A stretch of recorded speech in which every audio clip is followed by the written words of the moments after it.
Good morning, everyone. Welcome to Sons and Daughters of Liberty. Hope that everyone's having a wonderful day at work and whatnot. My day's just kind of ending, so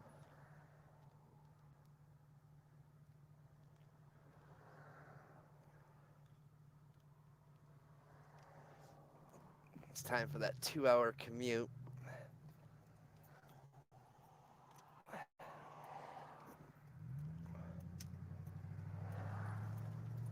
Oh, shit.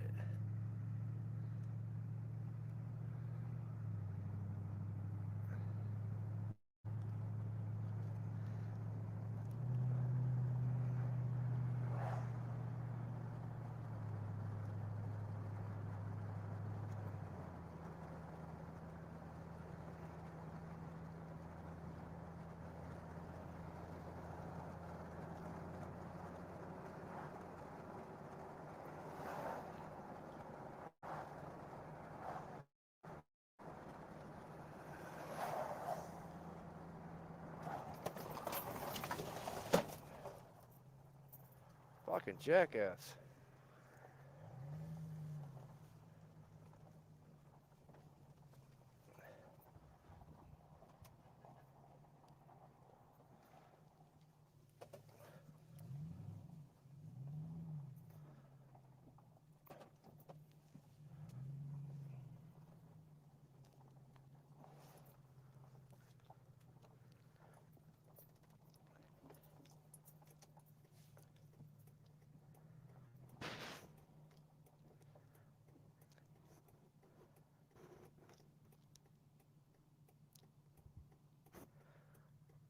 Oh, definitely good. I'm good. Glad I'm good at evasive driving. Jesus.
Kind of got to catch my breath on that one.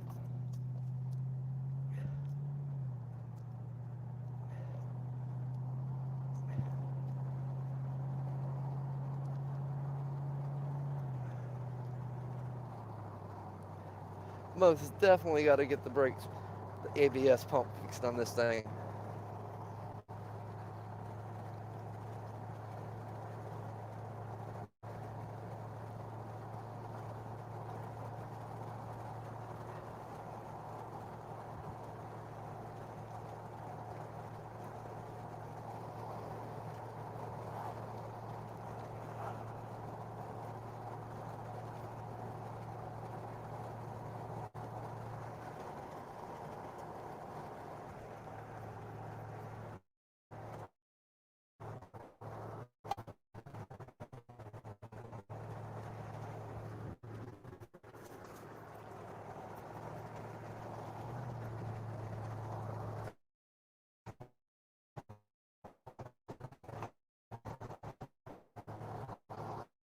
Okay, now that with.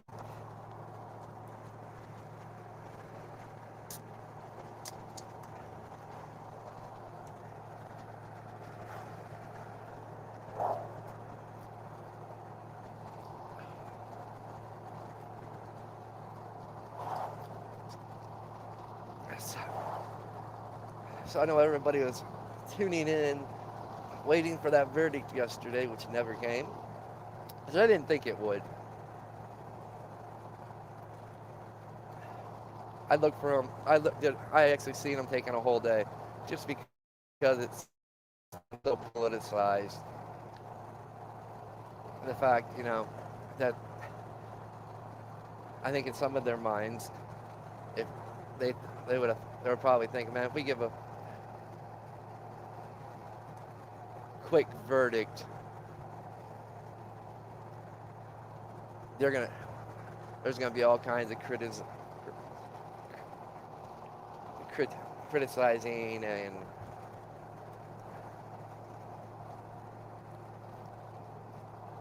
but I also, you know, that's the thing with when you go to trial. A jury trial, it's so iffy. I mean, you can toss a coin. I mean, you heard the defense attorney say, you know, there's been cases where I thought was grand slam wins and I lost, and some of the ones I thought was for sure losses, we won. I mean, it's iffy with the jury, especially with this case. Mainly because this case has got so politicized. There's so much emotion involved. You know, many of these people got to see all this unfold. It was all over the news. You couldn't miss it. Unfortunately, what was all over the news wasn't the right narrative. It was lies.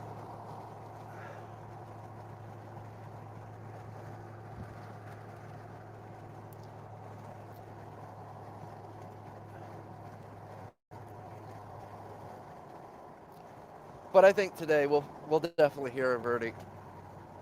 I don't look for it this morning. I look for it towards the afternoon, mid-afternoon, maybe right around after lunch.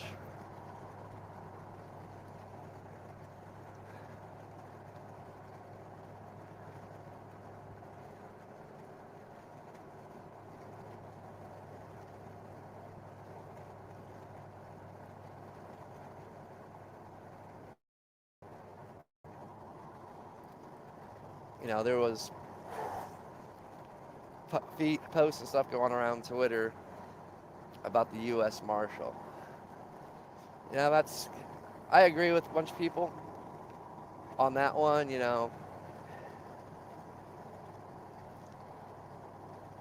It's unlikely, but I know I got my information that yesterday morning about that.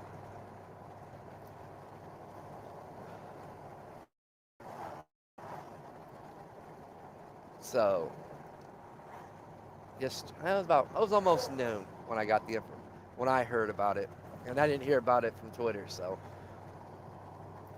but that's one of those things that got me thinking.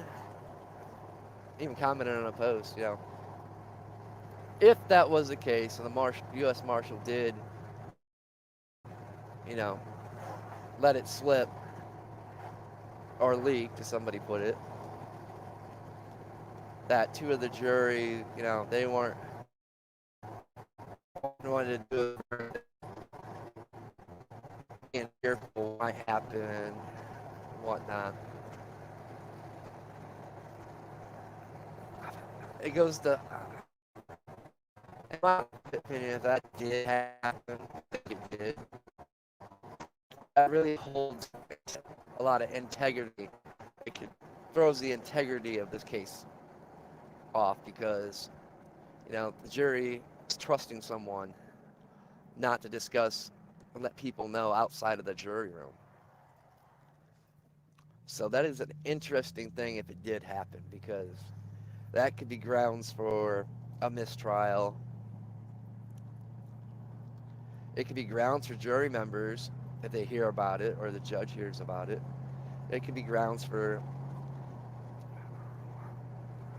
we might have to we might lose a couple jurors. So it is a serious no.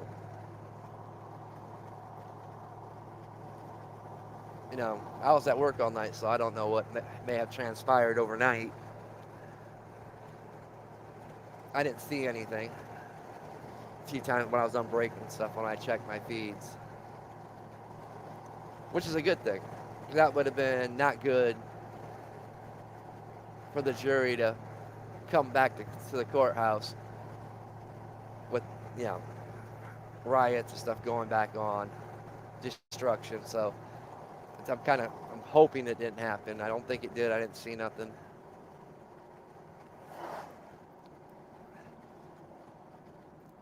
Because that would add more fear. I mean, and I'm going to be honest with you, if those jury members aren't scared and fearful, I got to give them props because this case, like I said, this case has been so politicized. There's been, we've heard some threats made.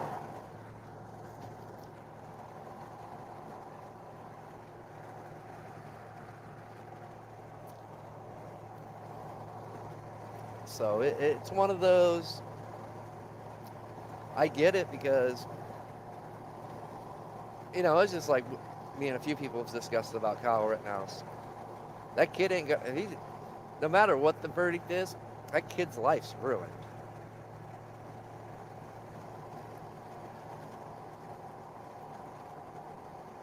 His face is all over the net, been all over the news. It's been live broadcast, which I'm going to talk about that too, because I find that very interesting. It's something I'd like to see more of. By it being shown live, we were able to see how shady the prosecuting attorney was and is, how dirty, what he was willing to go to one win the case,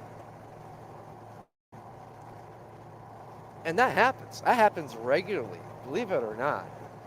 Most people don't never get to see that side of it. I mean, there's some really dirty prosecuting attorneys out there, especially if they don't think they can win the case. And it was nice to have that where people could actually watch and see it. Well, and it was nice to see all the mainstream lame media, entertainment media, get put out there and all their lies shown clear as day.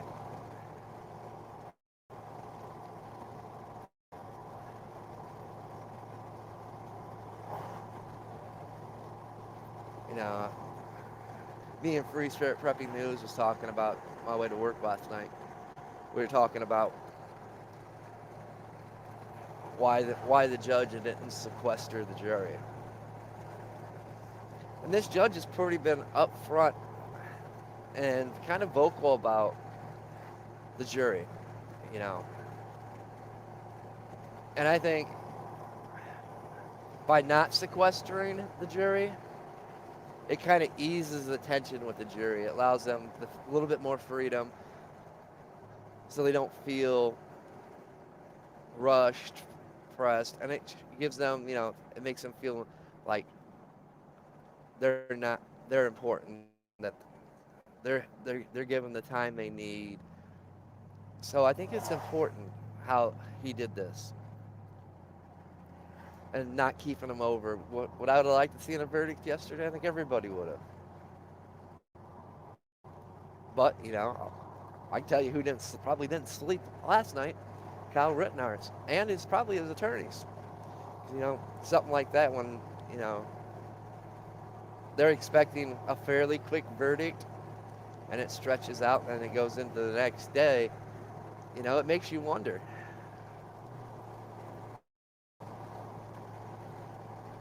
They say a quick verdict's not good and a lengthy jury isn't good either. If you don't get a verdict on the first day, it really gets your mind going. I mean, so, yeah, I bet you the nerves are way up today. That's the other thing. Like I said, talking about the jury. That's the other thing that's going through their mind. Their verdict. The verdict that they give and the consequences that come with it. You know, I would never want to be on jury duty, especially for a case like this. Because now you got somebody's life in your hands. But not only that, now you have the town. Because it was so politicized, you have a powder keg waiting to happen if you give the wrong verdict. Even though that verdict would be right and justified, in the back of your mind, it's like if I give that verdict of not guilty, if I don't charge him with a lesser one, they're going to destroy this town again. Then there's always that doubt in your mind, like, man, they might find out who I am. We already had one person try to take video of us. That's in the back of their heads.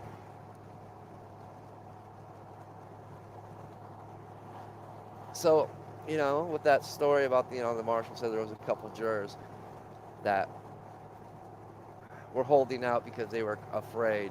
I could see that because that jury probably is, and that's in their mind. It's in the back of their mind, whether if they're not constantly thinking about the thoughts there.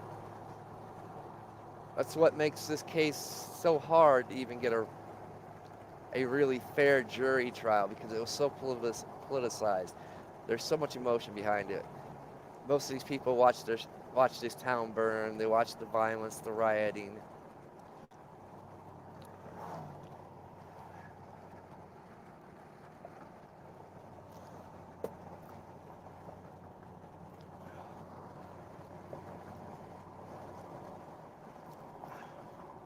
So it does leave that door open for, man, there might be some possible truth there. Now I seen on, because I'm on the thread I commented on, I seen few people like, well, there's no, a marshal wouldn't be there. Well, actually, a marshal would be there.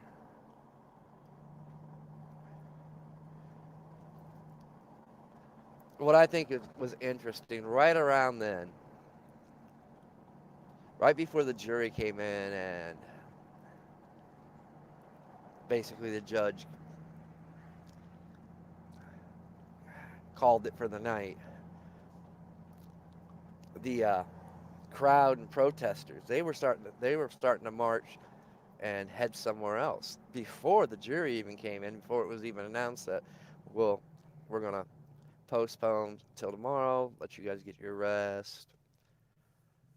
So it was very interesting how the crowd, before that was even before the court was even back in session for that, already started moving away, like they already knew. That's something to think about because,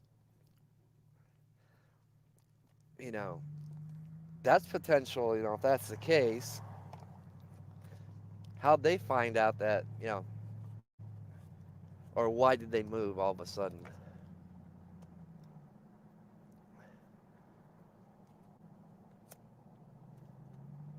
How'd they know before the judge and jury were even back in the courtroom that it was going to be postponed, continued till tomorrow or today? Like I said, that I caught interesting. That caught my attention quick.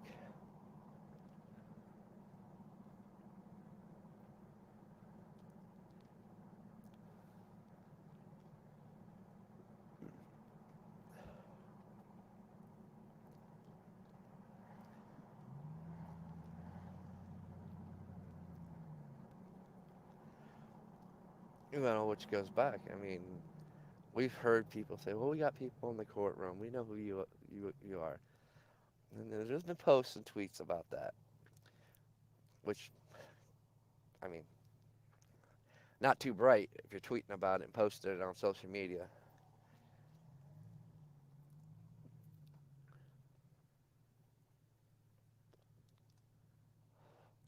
But from what I've seen, for the most part, everything looked peaceful yesterday. And, I'm hoping it stays the same.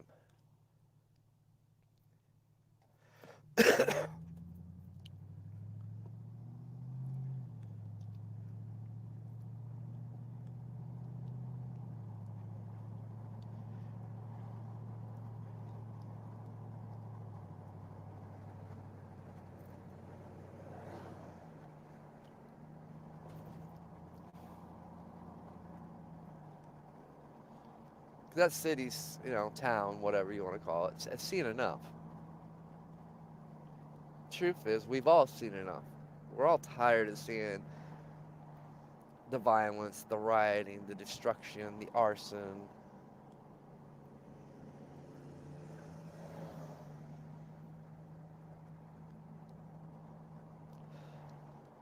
It's gotten beyond ridiculous.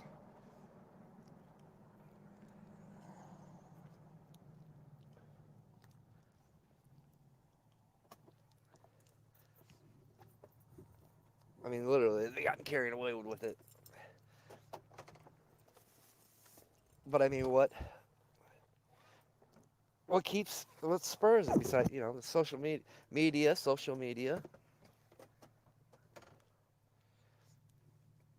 they've all spurred this on, politics.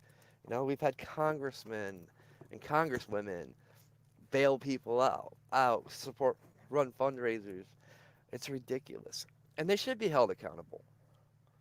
Like I said, the ones that should have been on trial for this, because the rioting and the violence would have never happened if the media, CNN, MSNBC, all of them, would have put the facts and truth out there. But no, they didn't. And they kept on feeding the lie, spreading it. They're the ones truly to blame. There would have been no loss of life in Kenosha.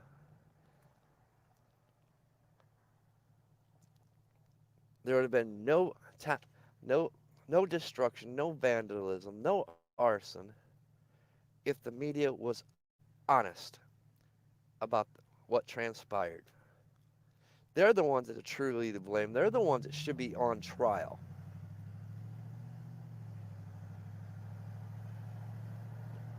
But no, they're not. They get a slap on they don't even get a slap on the wrist. Just like the assistant prosecuting attorney. As soon as this verdict's read, he should be slapped with contempt and put in jail. He should be disbarred. He better be disbarred for the stunts he pulled in that courtroom.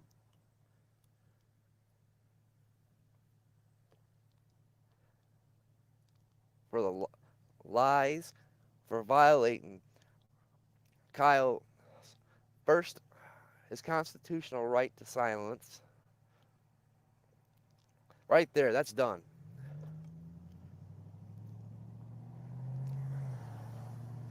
Honestly, I got a lot of respect for this judge, and I can see why he didn't want to do a direct verdict. Didn't want to stop it right there. He wants the case to go from the jury. He believes in the jury. He believes in the system. Sounds like, from what I've seen, what I've kind of studied up on this man, he believes in the Constitution and people's rights to a fair trial.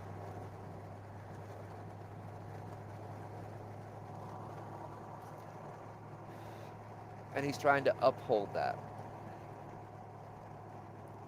I liked his how he said it to the jury about what the trial's supposed to be, just how our founding fathers set it up for the constitutional right, and it is important because this case is the case of a century. This has so many implications. It's about the Second Amendment. It's about the right your right to be able to defend yourself.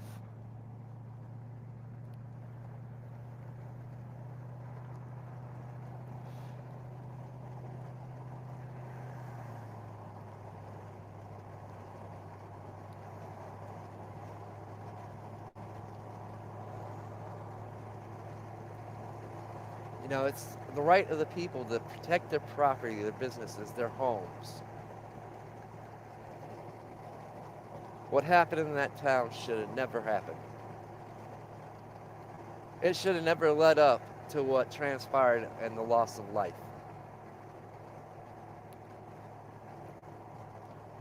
Not the we're not we're not even, we haven't even talked about the psychological damage to Kyle Rittenhouse.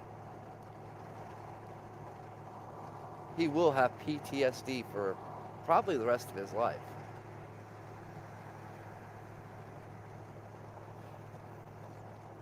Because that was a very traumatic event.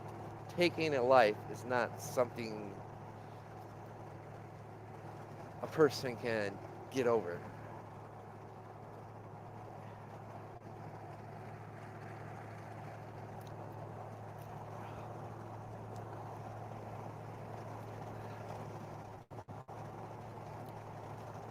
Especially somebody of that age.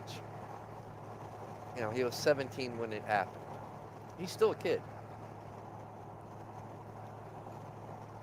And some people, oh, he's an adult now. No, not really. You're not truthfully an adult until after 25. Your your brain is not fully developed, fully considered adult until the age 25. That's not an excuse to go out there and be dumb till you're 25 and do stupid things.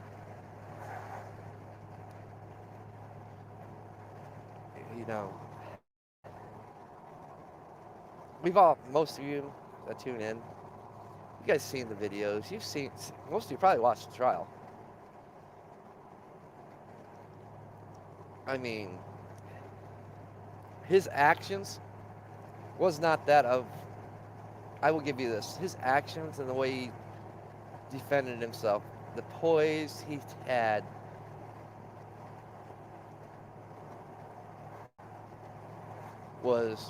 he's definitely not like the defense or prosecutor wanted to put on. He's a kid. Oh, he's only fired a few rounds. Yeah, he may have only fired a few rounds on it out of there. That kid's got training. He knew how to handle himself, handle the gun, how not to point it, unless a- absolutely necessary.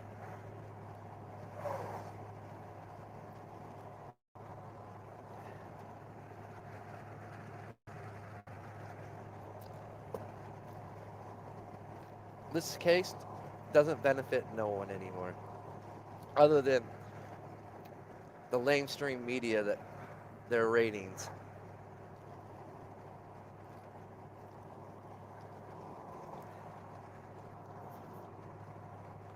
Then the politicians, if it goes either way. That's the only people that benefit.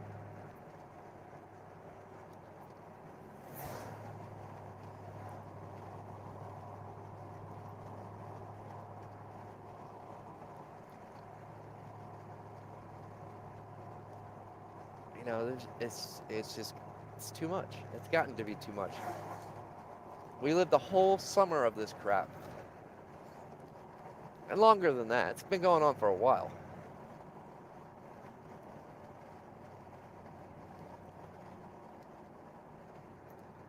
Too many cities, too many towns, too much destruction.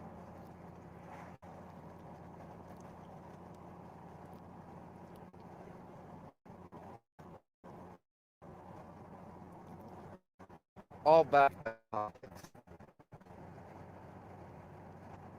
You know, some of these people gotta have jobs.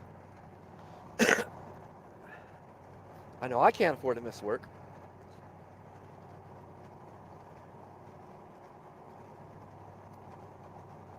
Definitely can't afford a bus ticket to get bus someplace like a lot of these people do.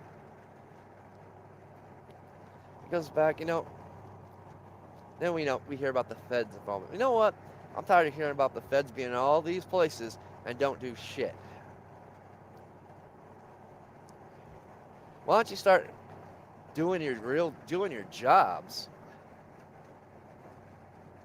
and following the money? Who's who's putting up all this capital to move these mobs, these violent protesters to these towns? Who's footing the bill to make sure these people, if they get arrested, are right out?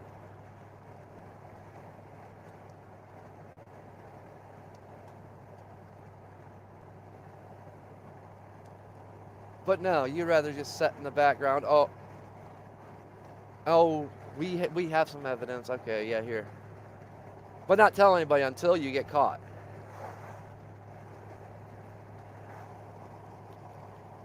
Oh, but we don't want to release it because we had agents in the field.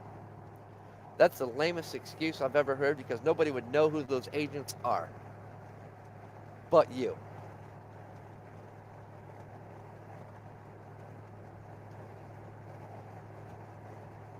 Unless they're really sticking out like a very sore thumb, then they're not hiding at all because everybody in that crowd would spot a mile away, just like spot a cop in uniform a mile away. I'm sorry, people, the way you hold yourself, present yourself,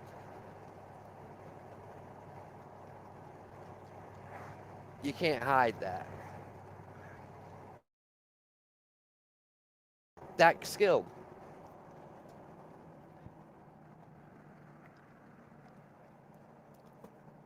I'm tired of hearing that excuse. Oh, how would we know who your people are on the streets?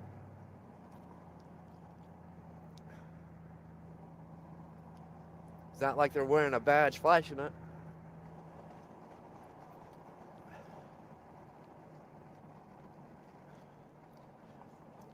They were quick to go around and get everybody's testimony too. That was the other thing I thought was ironic, or the irony in things. But they didn't do a damn thing to prevent or stop any of it. They let the city burn. They let the rioters vandalize, destroy things. Have yet to openly make a case against anything, because, I mean, let's keep it real. If you're burning a town, you're destroying things, you're part of violent mob.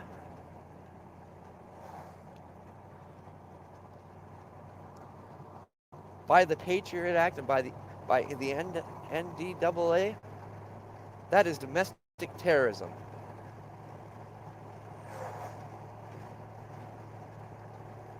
Nope. I guess in the FBI's book, what transpired, that's okay. We're going to go after the innocent people. We're going to sit here and collect data off the privates, the innocent ones.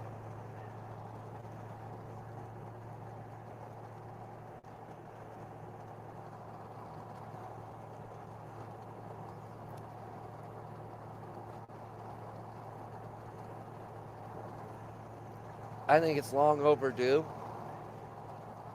that if while everybody was screaming back last year and all after some of the stuff happened, defund the police, let's defund and put an end to the FBI. Because apparently they don't do their job.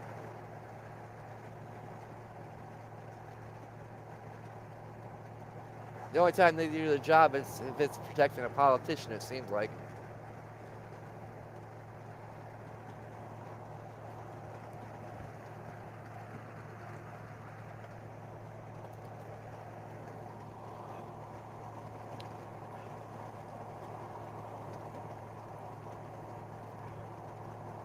We have a nice presence of National Guard there. That bothers me. I'm from Ohio, so, I know the history of Kent State. But, here's where I differ from people. I've watched Ferguson. I've watched these other places where the National Guard have been. And they didn't do anything other than try to help, you know, correct the cops and how to act and do things. They didn't get confrontational with any of the protesters.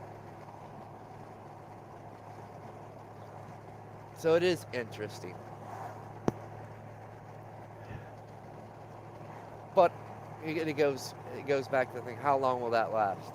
That'll last until that one idiot takes a pop shot at one of them.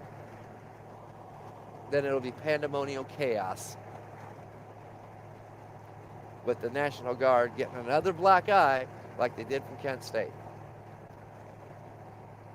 I'm not a fan of military presence policing our streets. It's not their job.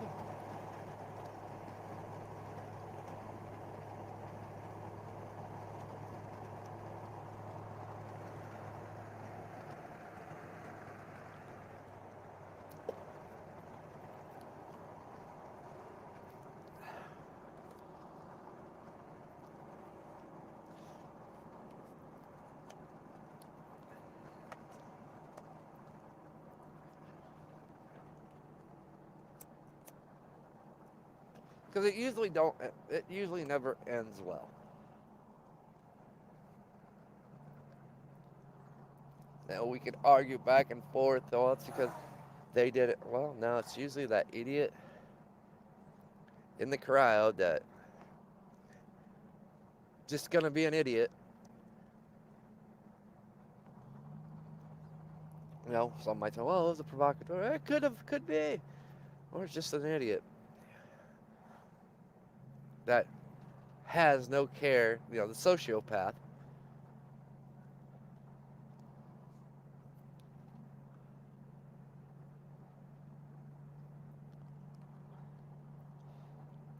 But like I said, from thus far from what we've seen with the National Guard being, like I said, Ferguson and a few other places, they have handled themselves superb.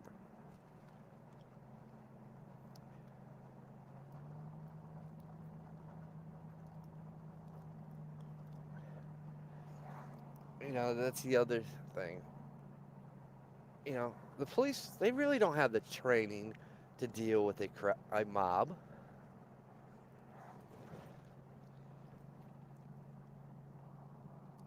And a lot of their tactics, no, that don't work. It makes matters worse. But every situation is different. That's the problem.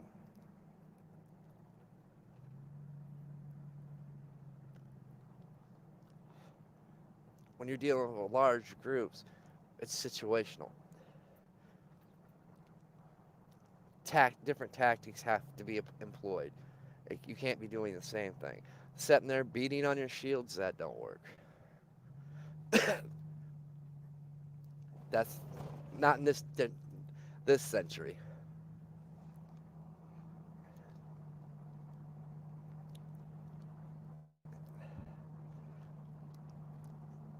It's just one of those, I'm not a fan of them, pushing the crowd back, then retreating.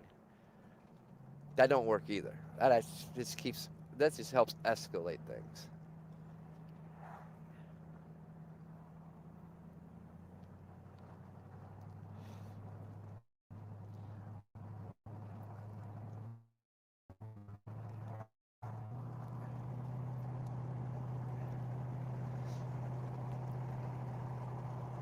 But, it goes back to what I said. We should never even be at this point.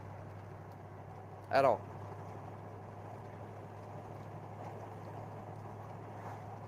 What happened in Kenosha should have never happened. You know, my recommendation to the families that lost their lives, even to Kyle Rittenhouse, even to the town, because you received damage, property damage. I would go after defamation of character. I'd go after all the media outlets that caused this, the real guilty ones in this case.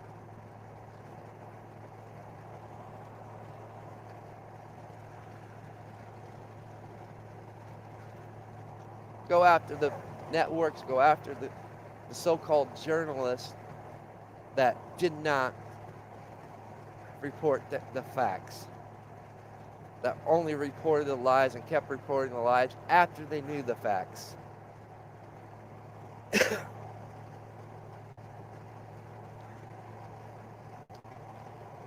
We talk, you hear me talk about change. That's how we start making change. When we can get together and make change, we start by, all right, we're slapping this lawsuit down. We're going after you for defamation of character. Good morning, Bree.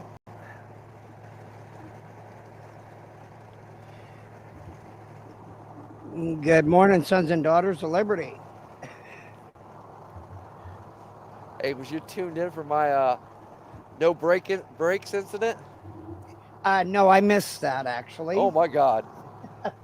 Um, did you catch that I sent to your Twitter about Jump Kick Man? Was it? He's been identified, and the prosecution has known exactly who he is for some time. He's a Kenosha city man.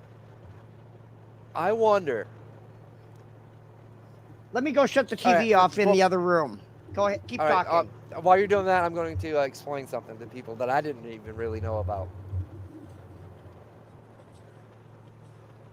I'm wondering if he was one of the witnesses that the defense wouldn't allow him to call, because come to find out, or not, that the state's prosecuting attorney has the, is the one that issues the fifth. For those that plead the fifth, they're the ones that issue it. I didn't know that.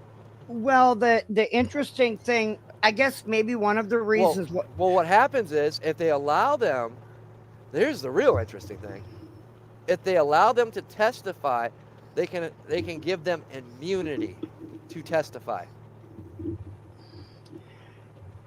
it's weird because this individual, just like the other individual, and according to another source,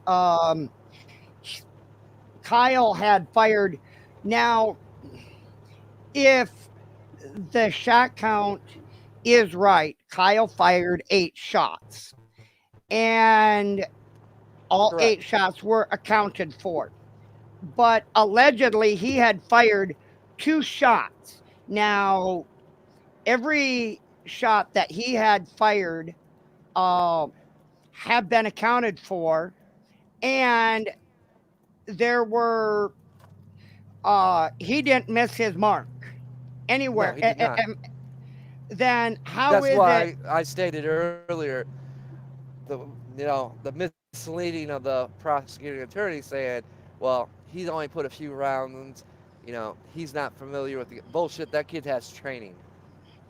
That's why I'm saying, how is it if Jump Kick Man had been fired on twice by had been fired on twice, um, and this individual allegedly, and I'm going to use the word allegedly, has a criminal span of more than 2 decades.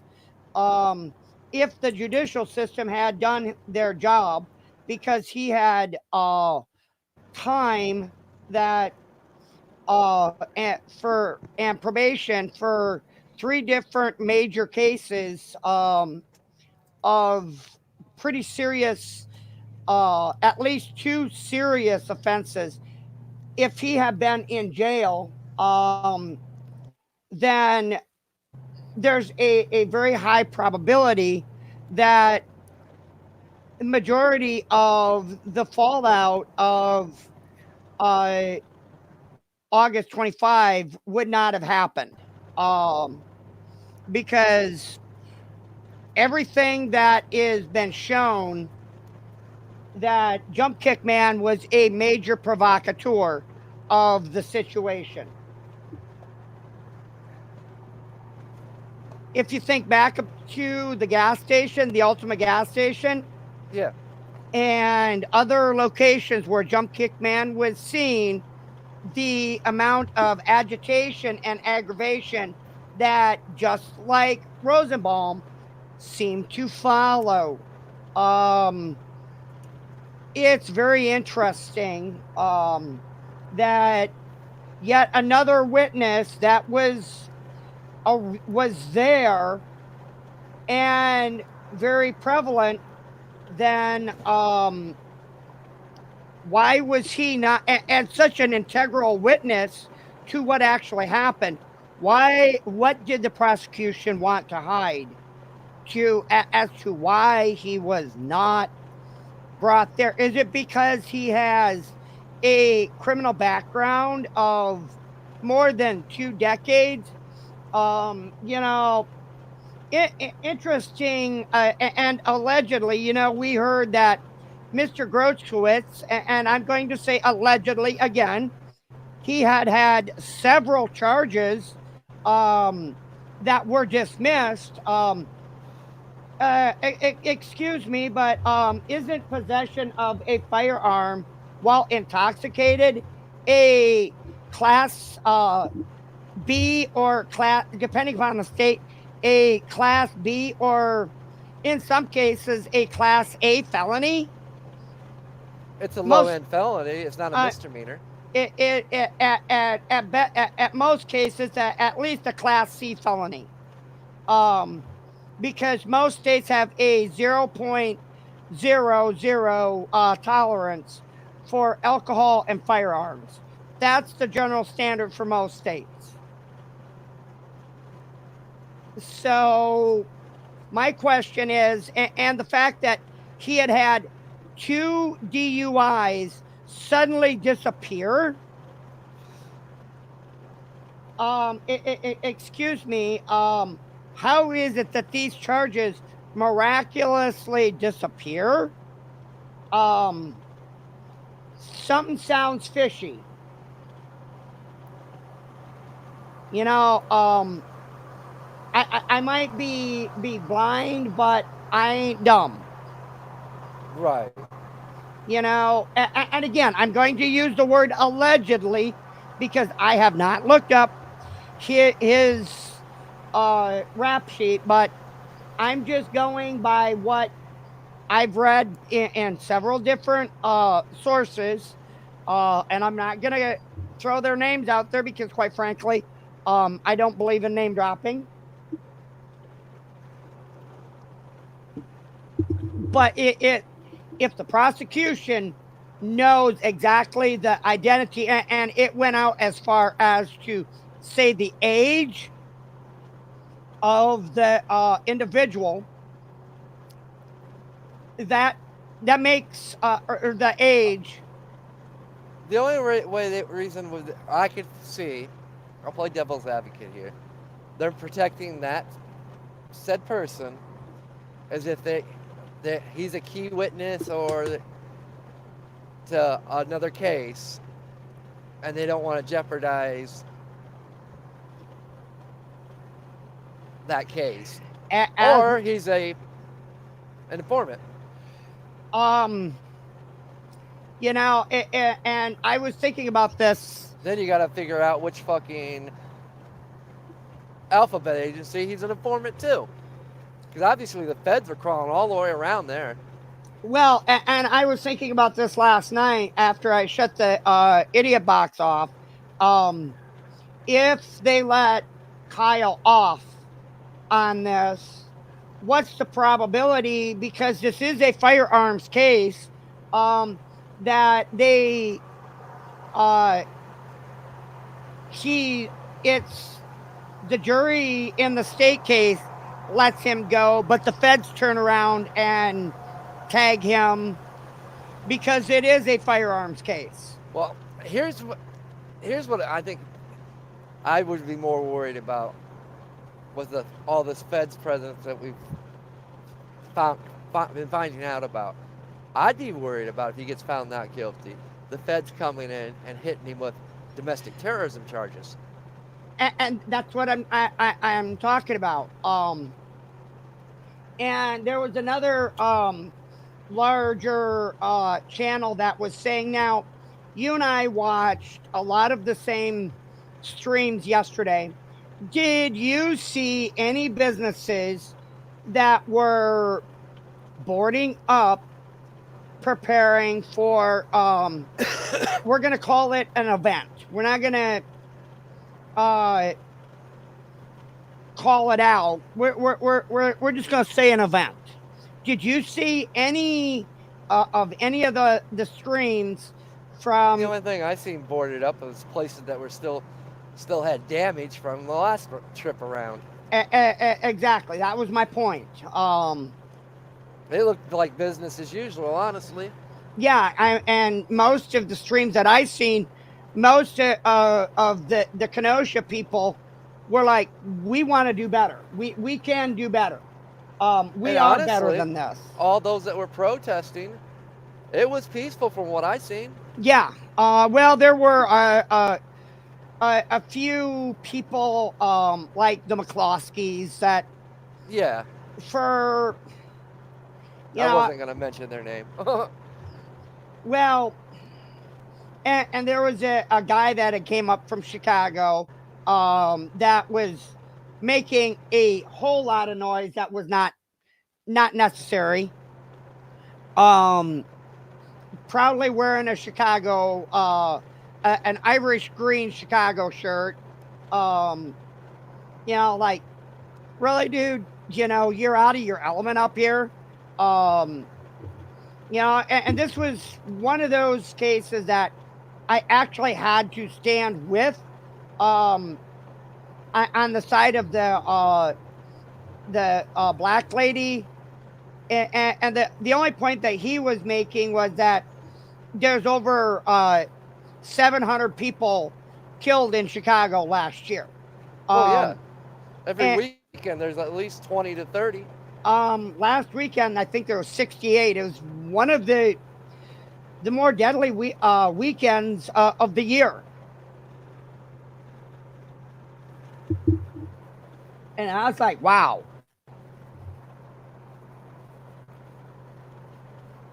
It's people just simply need to. I actually want to get your take on something. I discussed it already. Me and you also discussed it because we both kind of pointed it out at the same time. Right before the judge and jury convened, before he sent them home, about the protesters are start marching away. Yeah, I thought about that last night too. That's still. I mean, that's odd because we got that hearsay about the Marshall thing. Yeah. I'm not gonna say yay or nay to that one. All I know is I didn't get my information from Twitter on that one. Right. Well, My uh, information came well before it was even being posted on Twitter. even before Posobiec put it out there. Yeah. In fact, it was that morning. It was being talked about on a live stream. There are So, so many marshals all over that city. yeah. I mean, that place is crawling with marshals, feds, undercover cops. It's not a city to be playing around in. I think Keno actually did it right. They've got officers from, I want to say, 50 different counties this time in the city, that is about equal to the number of National Guard. Um, and I think they got it right, by putting out the call, hours and hours ahead. Um, Well, I mean, they Unlike can't what, drop the ball. They can't drop the ball again. They oh, know that. I think Kenosha knows that, and the residents are trusting the judicial system one last time, one final time. And if they fumble the football on this one, um, then, either way, people are going to be upset no matter how this goes. Yeah, it don't matter. It's not a. This case ain't a win. It's a lose lose. People have already died, Yep, in and it this could have been case. prevented. It could have been. No, it not could have been. It should have been. It should have never happened. Yeah, I was And talking. that's my problem with this whole thing, is the wrong person, the wrong center of attention, because there would have been no deaths, there would have been no looting, no rioting, no destruction of property if the media would have done their job and reported the facts, not lies. Well, what I was chatting a little bit in the law and crime uh chat, and I said, it's pretty hard to fathom that 15 shots caused billions, and I think the estimate is somewhere around, um 6.2 billion dollars, not including the law enforcement uh costs, and National Guard. And once you add that, it comes into something like uh, $28 billion in overtime. I mean, honestly, you can't put a price tag on it because there was loss of life. I would agree with I that. mean, And granted, the the point that I'm trying to make here is that somebody actually argued with me that there was only 8 shots, and I said no. You have 7 shots into Jacob Blake, and you have 8 shots fired by Mr. Rittenhouse. That, to the best of my knowledge, is 15. And I had a couple of people that were like, wait a minute, that actually does add up, um, to, to 15. And I said, yeah, it does. 15 shots are poised to change the face of a nation. And I says, what's more, I says, if you go back to Kent State, I says, there was 24 shots fired. And there's some discrepancies about that. I says, it could be as much as 36 shots, but we know for sure 24 shots were fired in Kent State. And that changed the scope forever for firearms anywhere near. Uh, well, just not firearms. That changed this. It changed how these college campuses do things. I actually was doing an investigative report on this at App State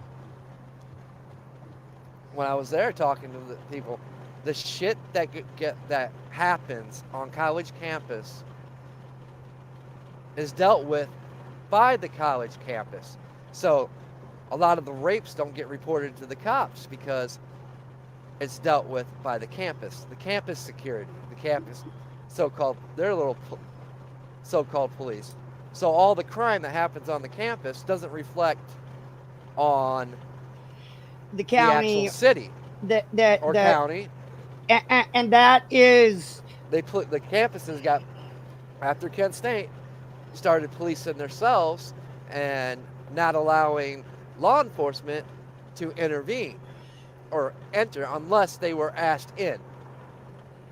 and this has been a matter of contestment Mm-hmm. as far as national crime statistics. Uh, a- a- and this is the one area that I will give kudos to the FBI and the National Center for Crime Statistics on, and that the driving body of that is, of course, the FBI. Um, that they are trying to force the all these universities to be 100% transparent about this. And do you see the Ivy League schools ever being transparent about the No, amount of alcoholism and drug abuse and rape culture that uh, exists? no, because it's if the truth of that would ever come out, you wouldn't send your kids to those schools. I mean, let's take App State. That's what, a Division 1 or Division 2 school. It's a Division 1 now. Um, if the truth of what actually happens at App State were to ever see the light of day, um, what would actually happen to App State and their out of state enrollment? Oh, it'd be done.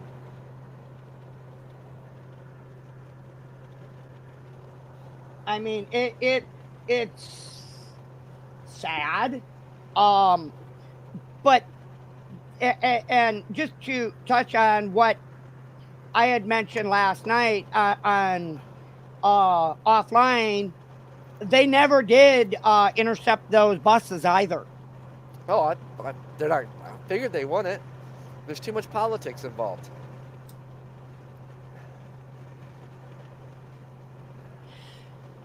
So I wonder what, and it's 8 o'clock out here. Um, so I wonder what, I have to get bouncing here in just a couple minutes, but um, it makes you wonder just what the situation is going to be on the ground in Kenosha by, I would say, 11 o'clock. Yeah, I look for the verdict to be around noon or a little after.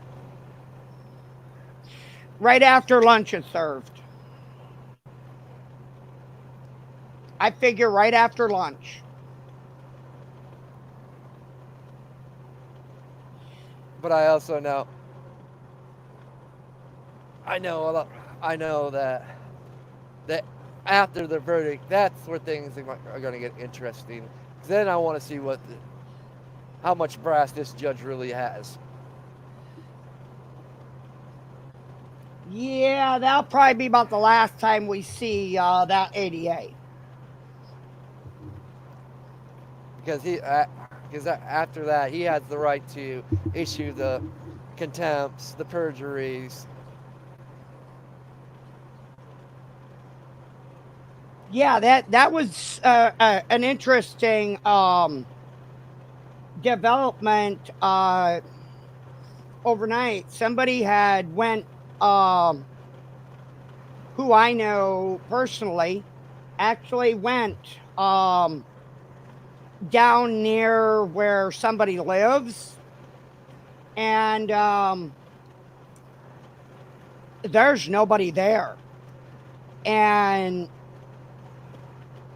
I the shades are open, but it's an empty dwelling. Well, I mean, like I said, this case is so politicized. I mean, I wouldn't want to be anywhere near this case. I wouldn't want to be a juror. I wouldn't want to be a defense attorney, prosecuting attorney, court reporter, nothing. Just It, because of the shit that's been said. it's gonna get very interesting And I know here. one thing: some of the people that said some of this shit, they shouldn't be walking the streets right now. No, I agree. Um, and I foresee that there will be a lot of arrests that are going to come down uh, by the end of the day. I foresee a phenomenal amount of arrests um, that will be made. Oh no, I honestly don't. Some may actually be made right at the courthouse. That I'd like to see. Um, That's why this case is so holds so much right now. Like I said, it's probably the most important case that many of us will ever eyewitness, and that's been in front of a court to date. The impacts of it, I would agree. because so much right can be made out of this case. It Well, what can it can give credibility back to the judicial system, and it can give peace of mind to the community of Kenosha that we're not going to tolerate all this politics, all the lies that were spread. We're not going to come in here threatening violence, threatening the riot, and it would be the ultimate slap in the face to all these politicians that have been spurring this crap on. Because they literally can hold so many people accountable right now. Even the fucking FBI can be held accountable now. You were there and you did nothing. You let our city burn.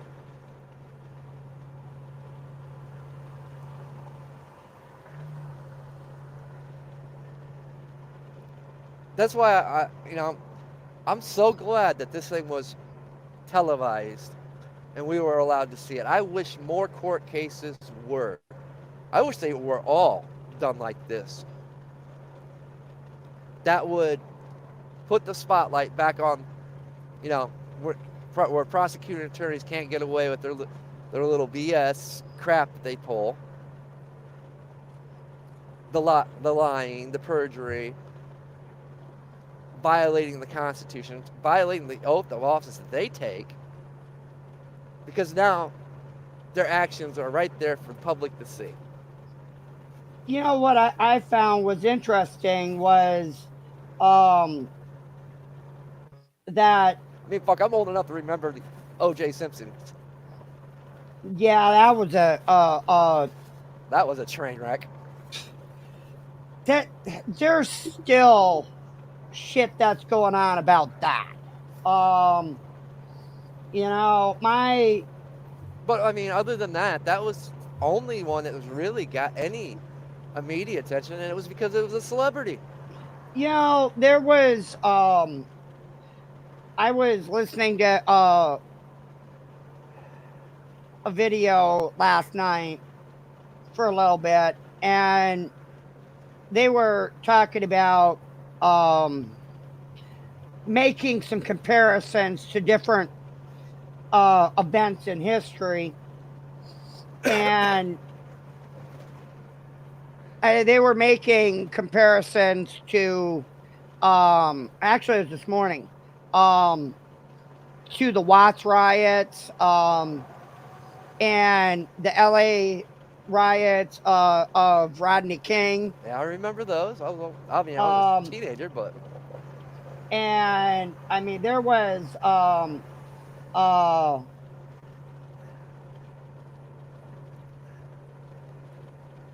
and there was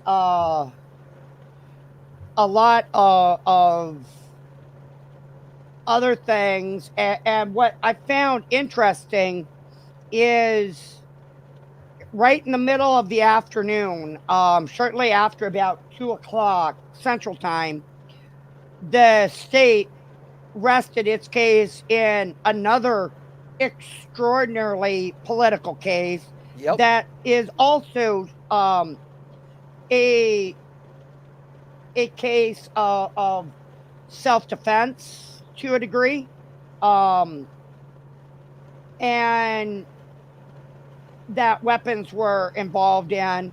And I thoroughly believe that um, the outcome of this case is weighing heavy on how the jurors rule in that case. Yep. Um, and there's, Well, I mean, the implication of this case also goes to, I mean, it'll affect the states that are pushing for constitutional carry.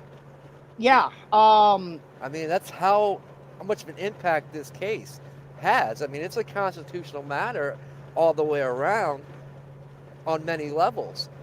This case, I mean, if done right, and I think we got the right judge on there to do right. I do. Um, I agree. I mean, he's the oldest, or he's the longest tenured judge in the state. Um, you don't get any, you don't get that way without um, having been there, done that, seen that sort of thing. You know, I mean, that's just how it is.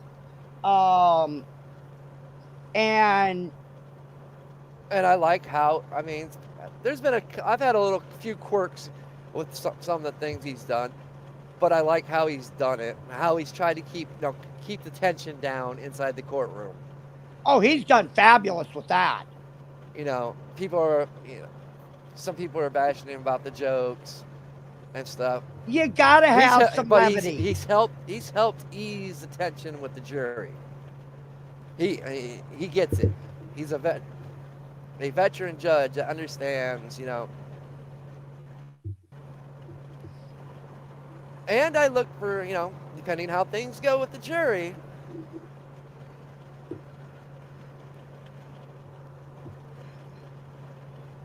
He's definitely a wild card. Yes, he is.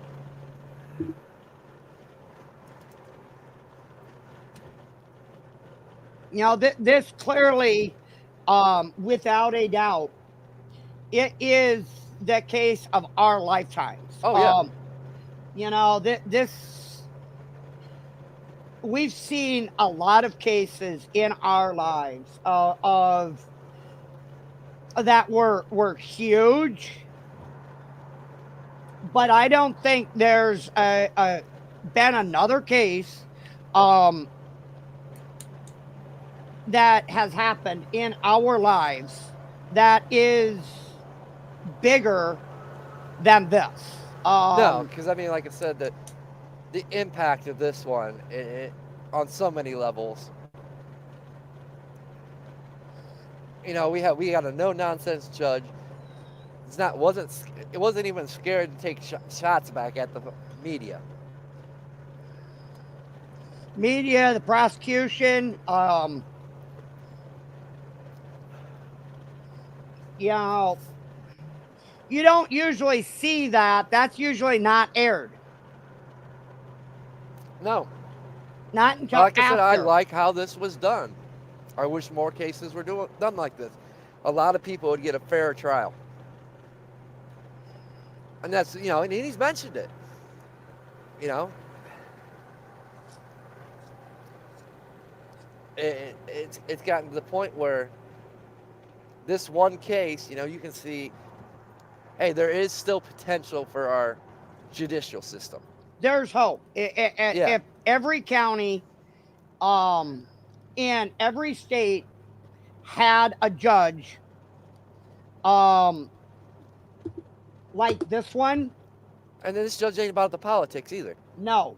And if you sit there and listen to him, there's things that he'd like to see changed that he was willing to try in his courtroom. I'm glad he didn't. Although the stuff he was talking about, yeah, it should be done like that. I agree. But in the end, what is a courtroom and what is the process of law?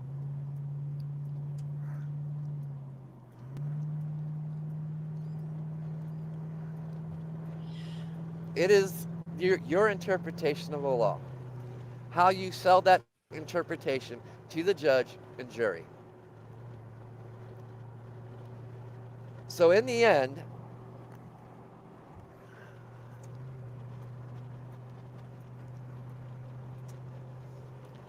the law is a two-edged sword because it's your interpretation of it, how you interpret it, and how you sell that interpretation.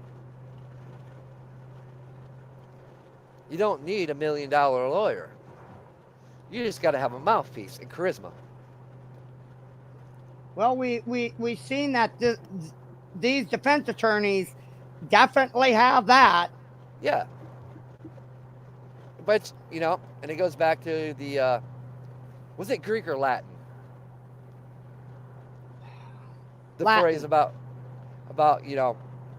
and he said it in the courtroom, and I'm glad he did because it is important. We've talked about this. It is your due diligence to know the law. There is no excuse of ignorance because it is your due diligence to know the law. There's no excuse, oh, I didn't know that.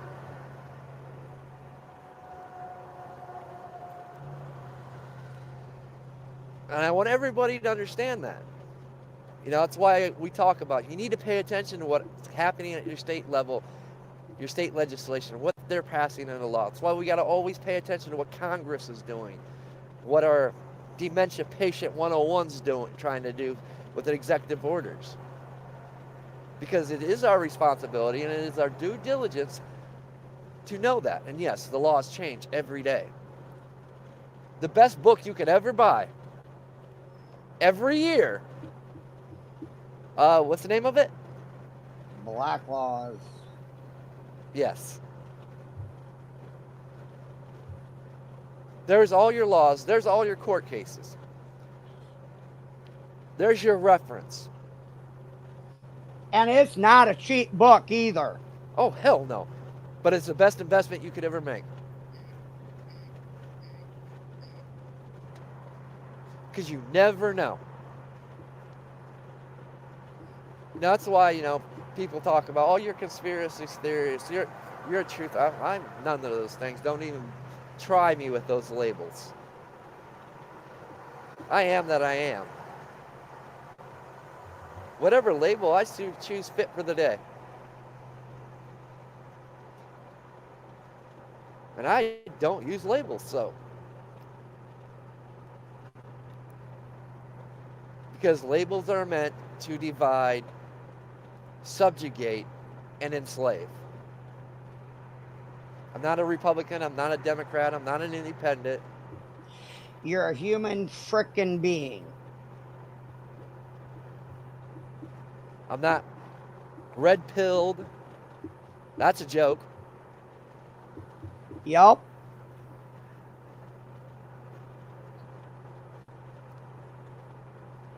I'm just an everyday citizen on my way home, doing a 2-hour commute to and from work. That Making it works from his check to ass check. off. Not even making it from check to check. Honestly. My check don't cover the bills. Not when you got to add in gas, which is outrageous. Not when you got to add in groceries. Do I complain? No. It's life.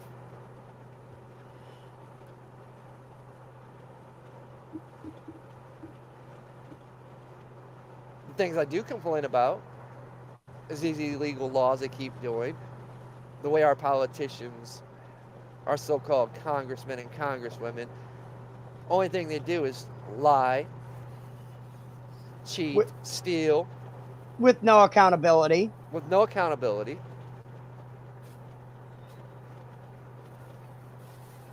Watching a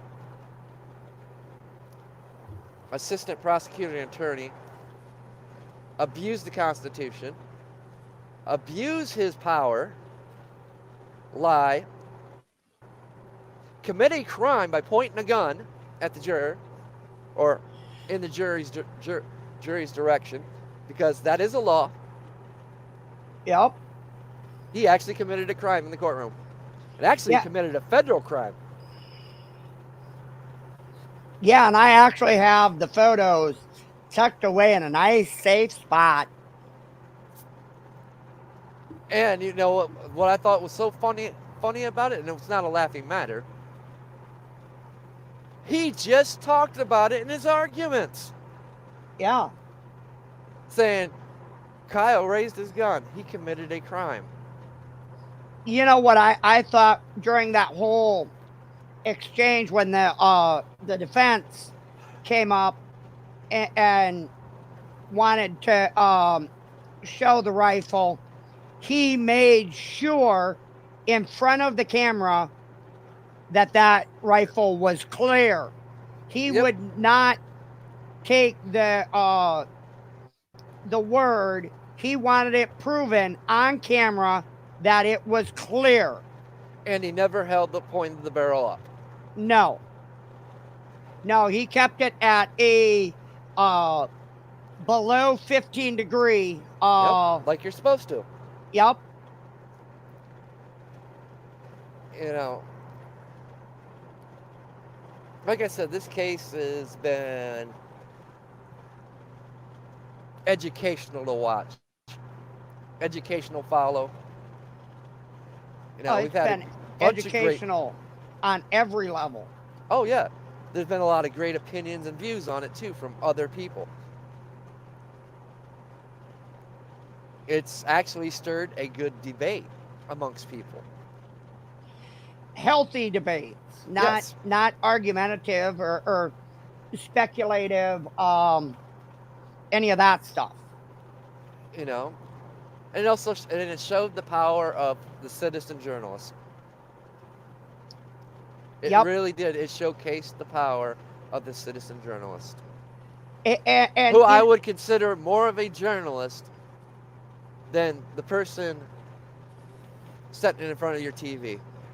you know what I thought was very interesting was that for the very first time in maybe in history that civilian journalism was more pivotal and more useful in court than the mainstream media.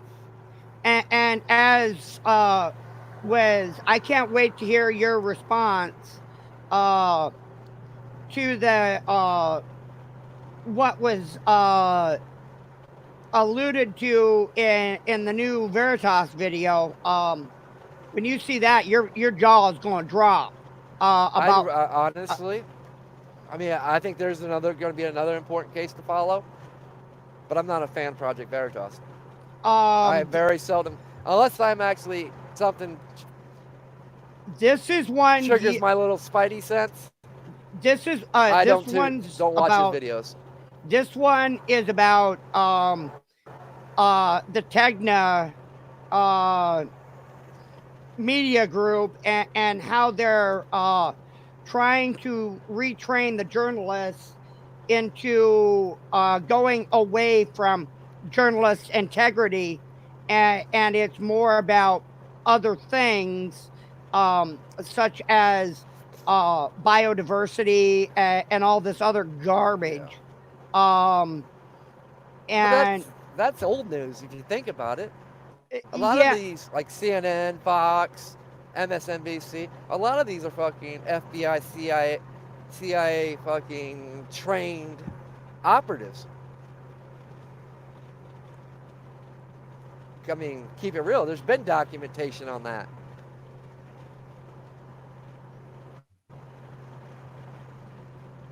But this is getting to a point that it's, yeah, there's been a lot of reports about this, but this is becoming a very, I think we're going to see that groups like, now I mean, do I'm gonna I, be honestly. I'd rather see what see more people out there like Drew Hernandez,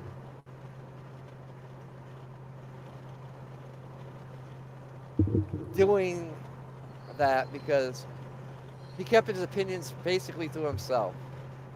He let the videos and the facts speak for themselves. yep. And I think we're going to be And I give seeing, him much respect because the door was open. He could have talked about Rosenbaum, but chose because he didn't know if it would cause a mistrial. That right there is integrity at its highest. yeah. He did not do anything that could jeopardize the case one way or the other. That's a true journalist. And we're starting to see a lot And of, honestly, this is the first in this trial. I've seen him in a few other places, and I've never really followed him. But he's pretty much with the same group of people I've been following for a while, well, really since Ferguson.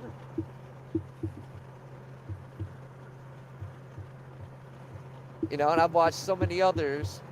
Not gonna name drop, but I've watched so many others just stop doing real citizen journalism type stuff. It's become they're no better than the mainstream media anymore because it's now about the money for them. I hate saying that, but I tell it to their face. You know, but everybody got the right to do what they want. If that's what they want to do and how they want to do it, so be it. I'm just not going to follow and watch your stuff. I'm not going to give you the credibility that I once gave you and the trust that I gave you when you report things.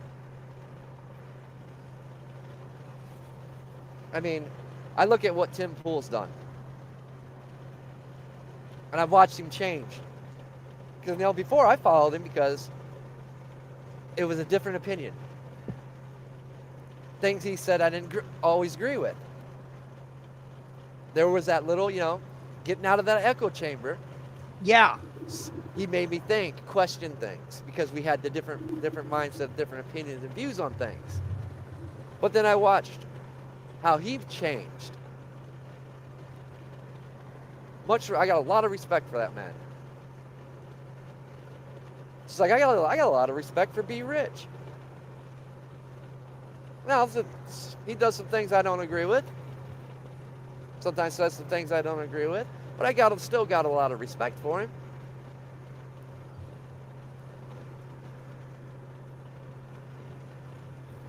I even got a lot of respect for Jaffe Ryder. Those that don't know who he is, Pirate Radio Podcast. Me and him don't see eye to eye on a lot of things. Didn't when I was co-hosting. But I learned a lot from him. And he's a good man.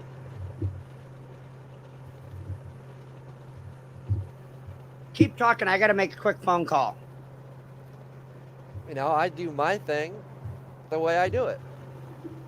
There is no set schedule because it's not me. Don't monetize. Don't do t-shirts. Even though I'm constantly asked, well, you got some good graphics. Why don't you? No. I don't open the door for somebody to have control over my content.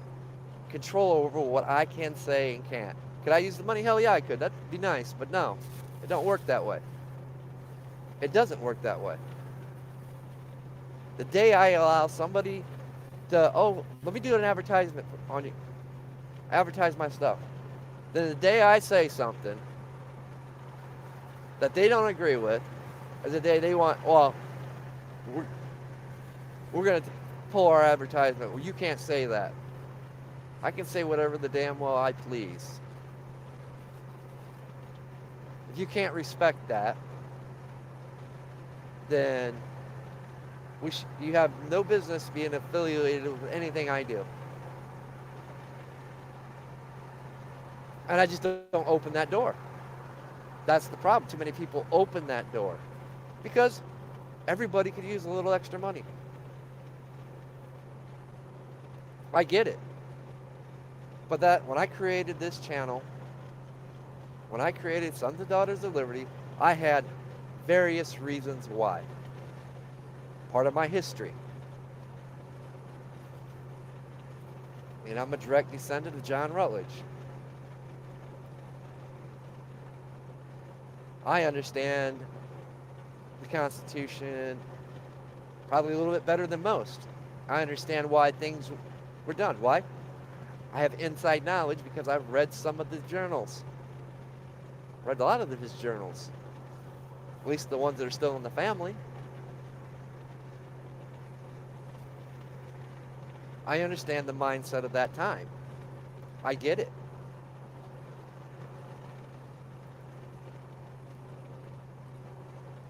And now that's why I was intrigued by this judge, how he took it back to our founding fathers.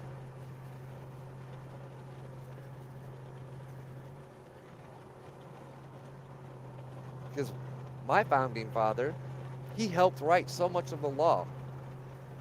He was on the first Congressional Stamp Act, the second Congressional Stamp Act. He's the reason, and I fault him for this, he's the reason why senators and congressmen don't have term limits. Because he didn't see it necessary in that time. Because in that time, we didn't have 50-some representatives for a state. We only had 13 states, 13 colonies. So in the time, they never quite envisioned it to become what it is today.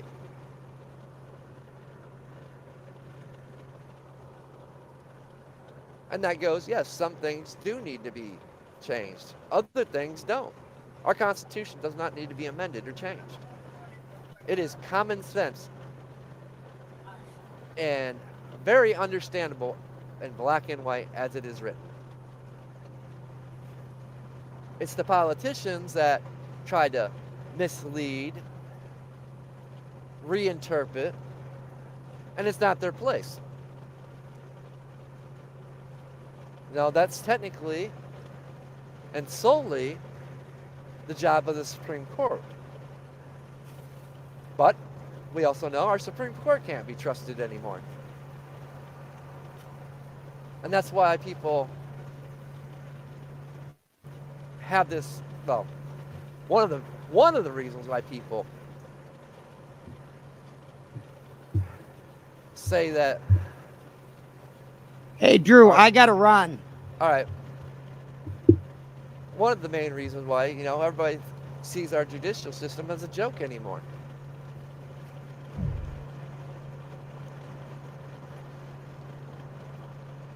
Because we've seen the corruption, we've seen the bingers who will do anything in their power, even break the law to get a conviction.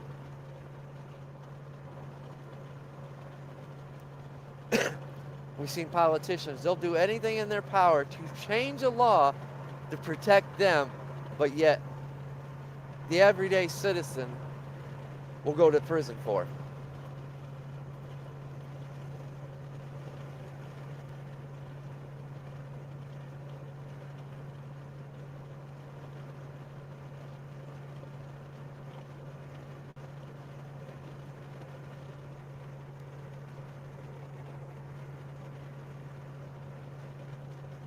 Oh, that's interesting.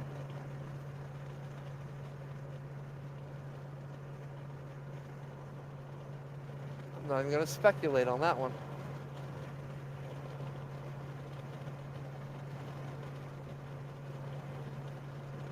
Why that semi's parked all the way back in the back like that? I guess the statey had the same question. It's just like we talk about. You know, are there bad cops out there? Yes. But there's more good cops than there are bad. But the problem, there's got to be checks and balances. You've got to police your own. And we don't see it. You know, one bad apple doesn't speak for everyone. But if you don't remove that bad apple, it will ruin the bushel.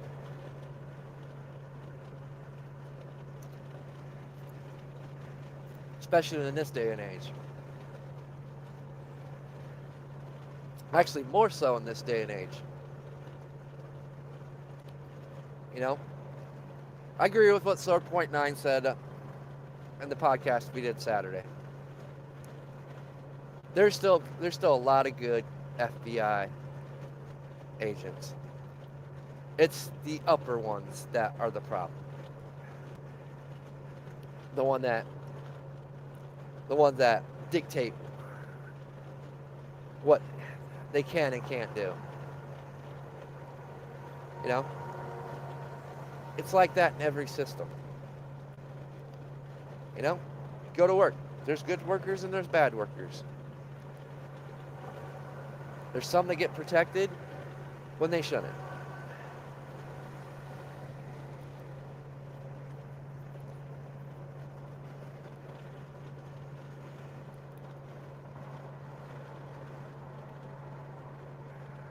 Nothing in life is easy. Nothing in life's fair.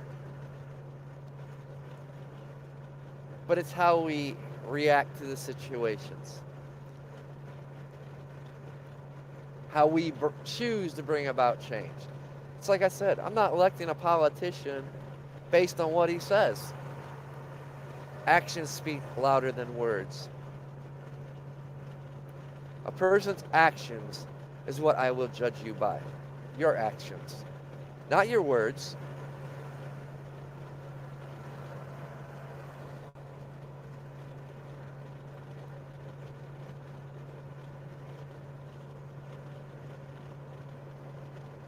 I'm not going to judge a person that's been convicted of a felony, been to prison, sometimes repeatedly. Why? Because I know people change. Some people change. And there's some that never will.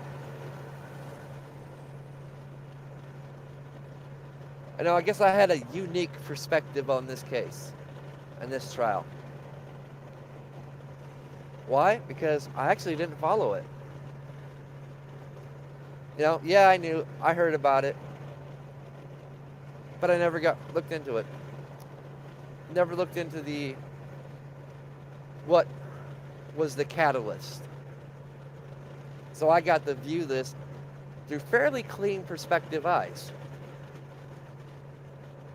Nothing tarnished. Truthfully, up until this day, the only video I've seen of this case is what's been shown in court.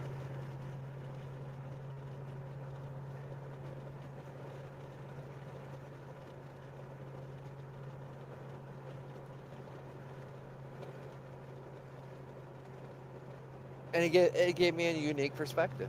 It really did.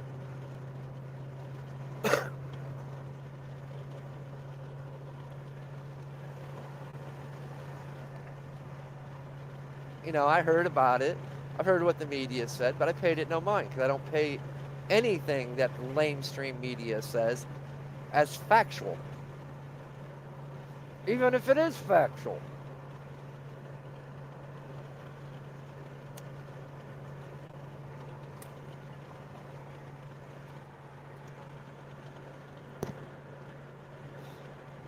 Why? Because it is your job to do your own research, not take anything as fact.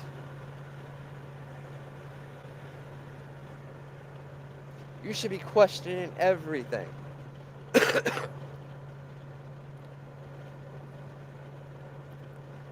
Just like nobody questioned the fact during the closing arguments and statements that the defense attorneys, they slipped up a few times, calling it an AR-14 instead of an AR-15.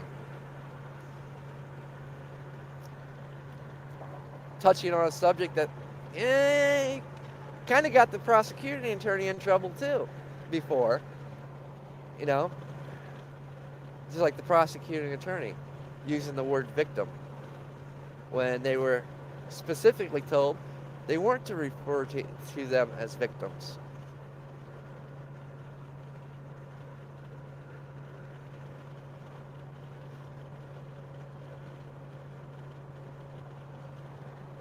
I guess it amazed me how many people believe the narrative.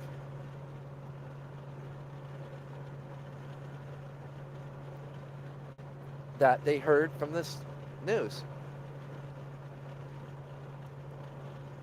Then it showed the real ignorance of it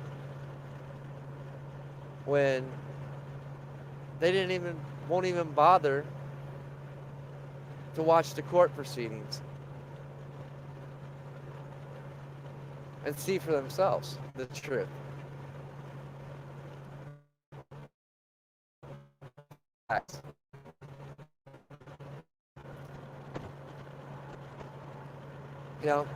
I don't need a fact checker to tell me the facts.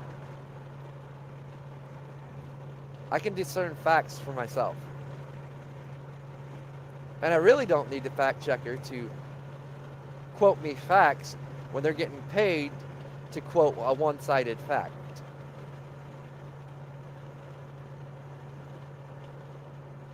Then in the end, it's a matter of perspective.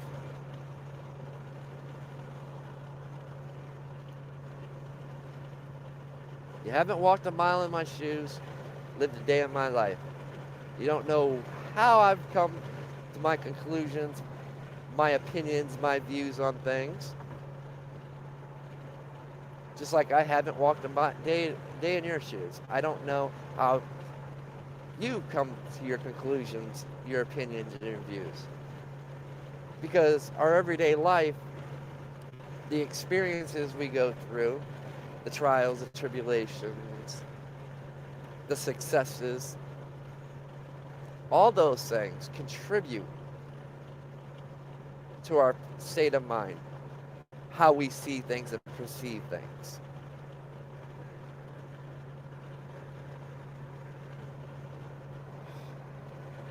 But you let everybody else tell it, they'll throw a label on you,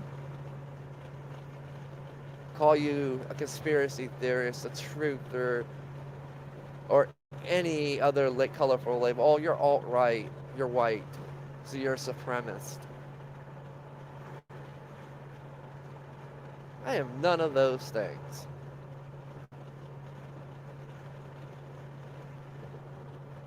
And you're a fool if you categorize me as them. But I'll be the first to admit I am the fool. I am that gesture that you don't see, that you ignore. And I see a lot. I hear a lot.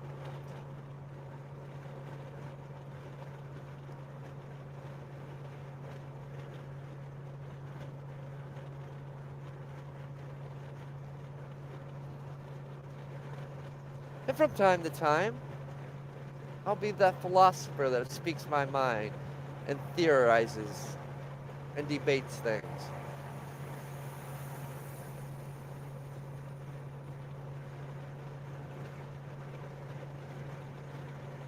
And from time to time, I might just be the average age person that just wants to get on here and have a rambling of the chaotic mind session and just rant speak whatever comes to my mind and let it flow.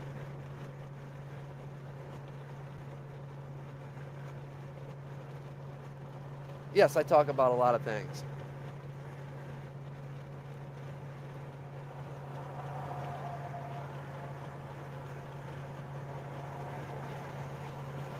Just like these daily commutes, which is not really daily, but I had to name it something. I haven't came up with a clever name yet. I will. You know, I'm only doing them twice a week. Sometimes not even that.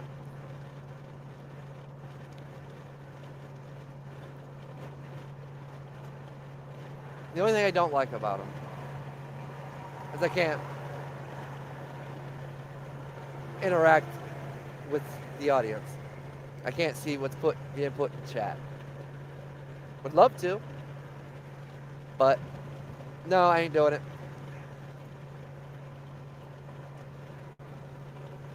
And I can't. Like I said, I've streamed from the mines. I'm using the Jitsi app, which is amazing. I can do a lot of nice things, but I can be mobile and stream. Not set at the house in front of the computer. Pros and cons to everything. This kind of helps me pass the little 2-hour commute, keeps me awake in the morning. And I like doing the night one on the way to work because truthfully, I'm just really getting up. So, that's when my mind's the clearest or the foggiest.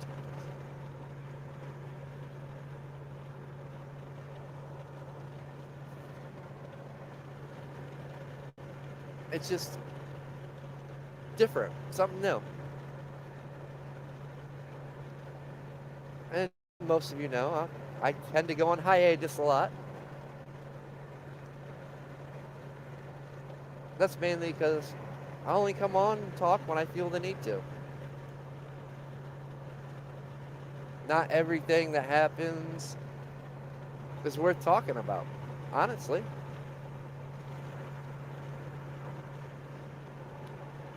And I learned a long time ago. Doing this every day or every other day or whatnot on a schedule don't work. Not for me. Although I am enjoying the Sunday one, and this Sunday I will not be doing it. I gotta work. That way we don't have to work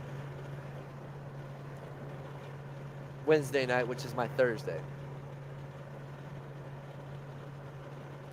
Otherwise, we were gonna have to go in Wednesday night and get off Thursday morning.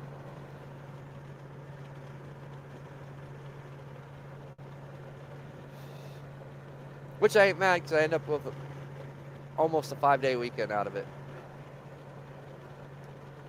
This is one of the perks of being third shift.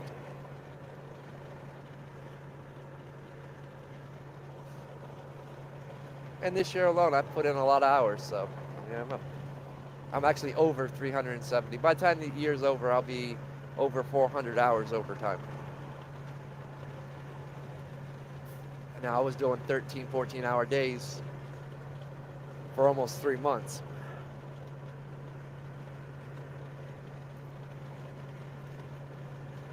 And I didn't stop with the overtime after that. I just kept working.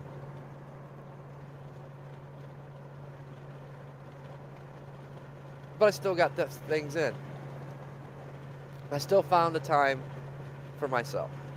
Still got to go out and go fishing, go hiking. I didn't get to do some of the things I wanted to do, but you know what? That's cool.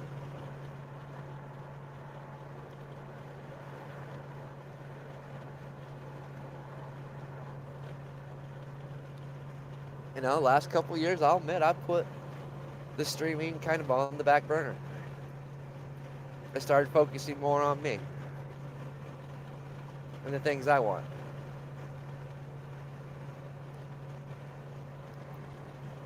I do enjoy doing this. I love doing this. I find it's fun. It keeps my mind fresh. I enjoy it now with having people on. That's why I'm going to leave in the description box the live call-in information. So now that every show will be If you want to call in, you can call in. You want to join me, the link, you don't have to join the Minds. You can just click on the link and it'll take you right into the Gathering app over on the Minds. You don't have to be a member, so. Because it's important. More so now than ever, I think. It's important to have different opinions, different views. Me and Bree don't agree on a lot of things. A lot of times. Sometimes we agree on a lot of things. But it's important to have that difference. That's what I was talking about. When I first started watching Tim Pool, following Tim Pool, it was because his opinions were different than mine. Some things he said I agreed with, but a lot I didn't. There's several out there I follow to this day that I don't necessarily agree with, necessarily like, but we need those different things that trigger, that make you question things, that make you think. You can't stay in an echo chamber.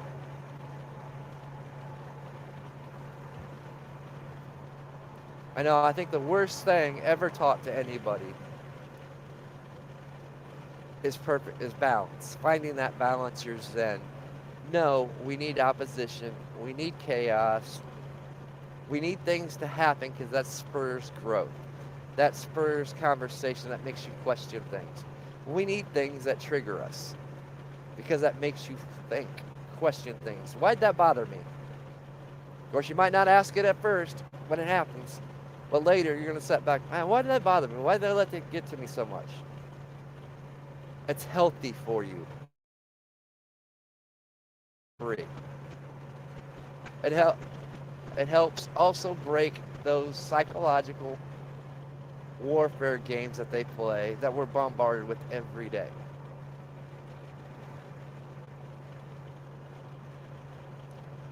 You know, in the end, you know how you treat other people, how you want to be treated.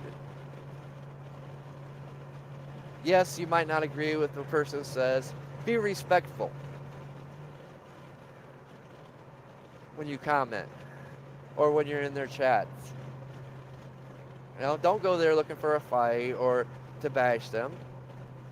Give your opinions and your views.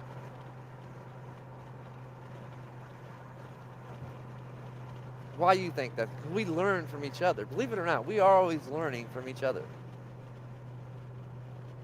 That's why I like YouTube. I love the chat. Love interacting with it. That's why I actually enjoy having people on, because I can actually shut up. Nobody has to hear my annoying voice. I enjoyed Saturday's podcast thoroughly. Because, you know, I had Bree on, I had Sword.9 on, which was great. I haven't had him on my podcast in a while. I've been wanting to get him on. Haven't been on his in a while because I go MIA too much. Or I'm working too much. But from here on out, I am going to keep that open. You know, I'm going to keep it so it's a live call-in.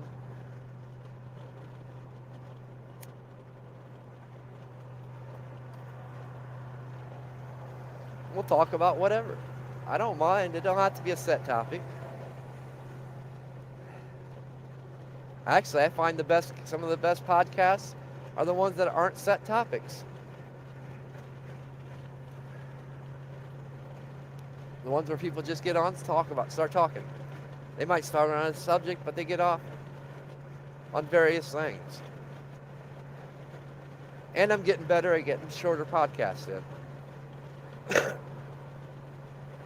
Although I still have time to time, you know, the occasional 3.5 hour, 4 hour podcast.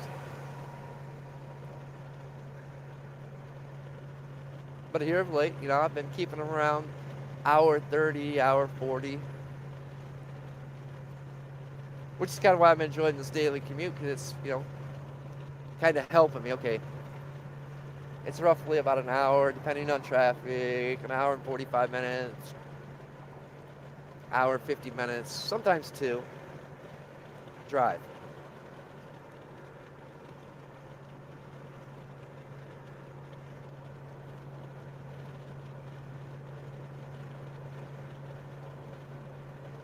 But then again, I don't know because I don't go back and re-listen to them.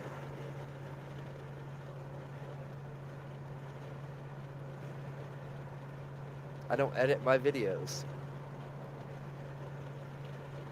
It's live, raw, and unedited, and it stays up like that.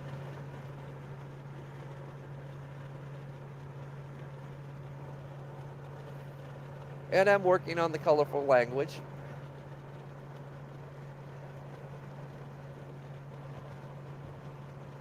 I actually thought I did good Saturday.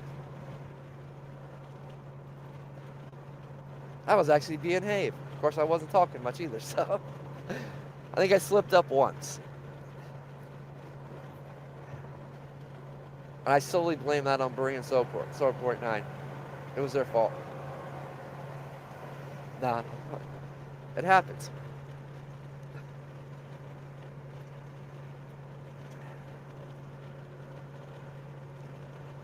You know, I'll always speak my mind, what's on my mind. Say what I want. I mean, this ain't a children-friendly podcast. Never will be.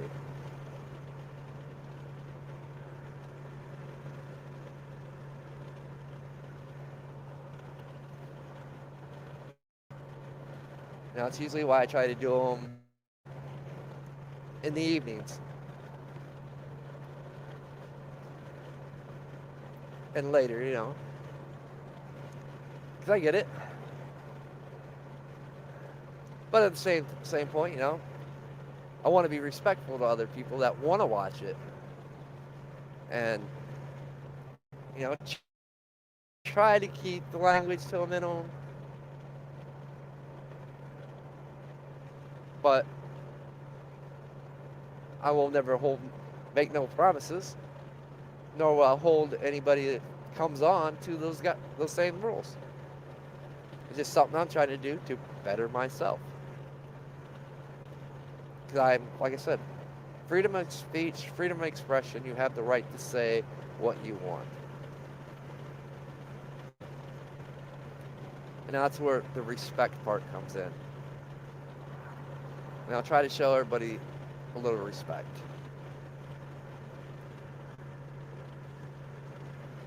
There'll be certain topics, though, where, you know, emotions get going, you get fired up. Hey, that's that.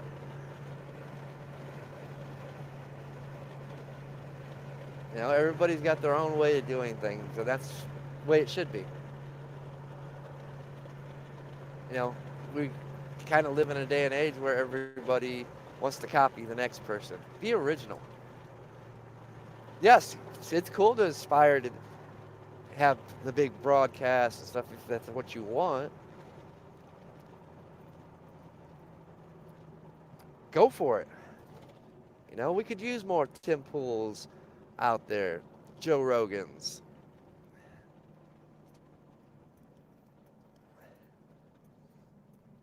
We could use a lot more citizen journalists.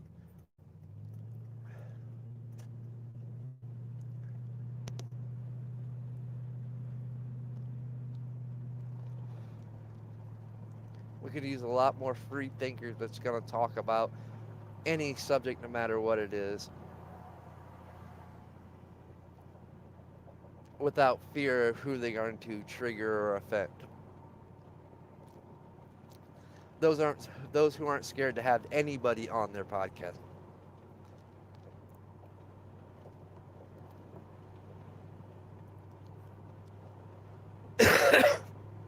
Those are the things we need.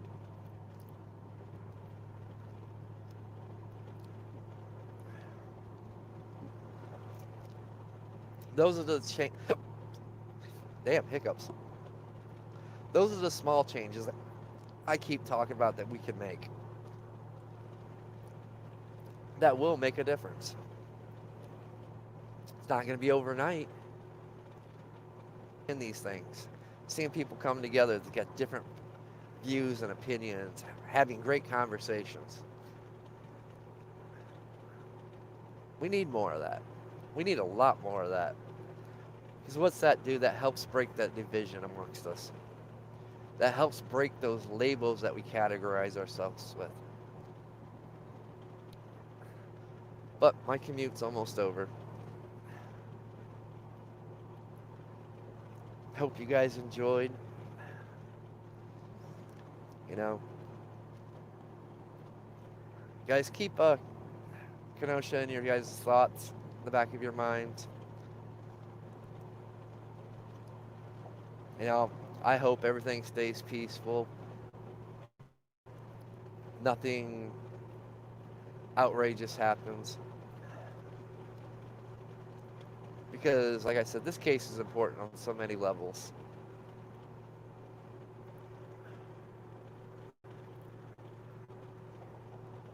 But with that said, my turn's coming up. You guys enjoy your rest of your week. I'll see you probably maybe Thursday night for the next daily commute. I don't know. You guys be safe. See you on the next one.